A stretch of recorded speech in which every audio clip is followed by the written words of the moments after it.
نو کو تاسو کې قابلیت وي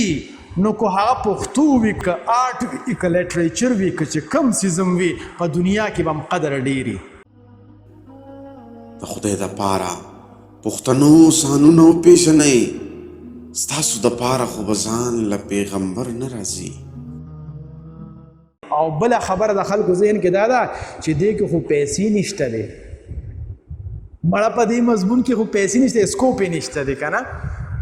دا یو خبره یاد وساتئ کو کله ستاسو والدینو کې خدای پاک دې روغ او جوړ ساتي کو چاته خدای نه هاسته هارت اٹیک وشو نو تاسو هغه کم ډاکټر لبوځئ چې قابل ډاکټر وي پوهه ډاکټر وي که نه چې بس عام د زړونو ډاکټر وي کم لی بوځئ هارت سپیشلیسټ او بیا په هغه هارت سپیشلیسټ کې بیا کم ګورئ چې ټول نه ښه وي وایي دا نور ډاکټران نه دي څه دا ولې په هغې کې بیا مونږ چانټي کوو وجه څه ده کامن سیز څه دی قابلیت نو کو تاسو کې قابلیت وي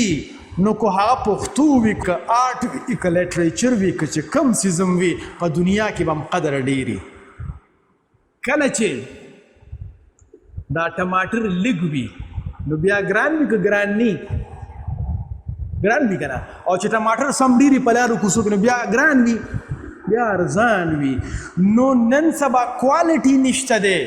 خلق د خپل شوق مطابق سبجیکټ ناخلی د هغې د وجې نه د هغې سبجیکټ نه په هغه باندې اثر وي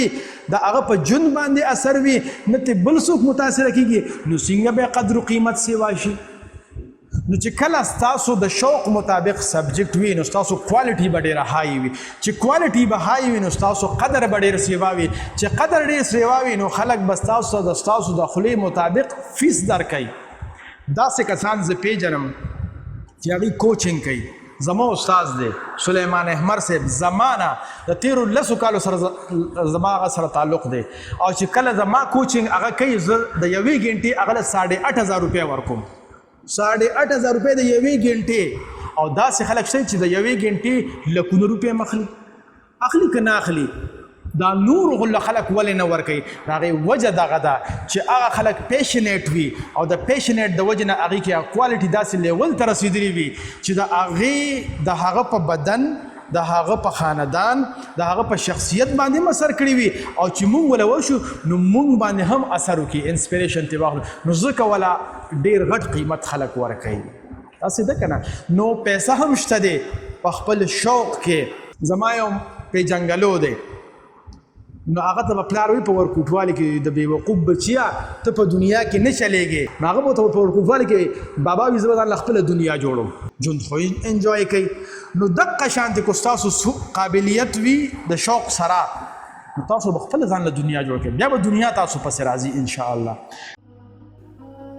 د خدای دپاره پښتنو سانونه وپېژنئ ستاسو دپاره خو به ځان له پیغمبر نه راځي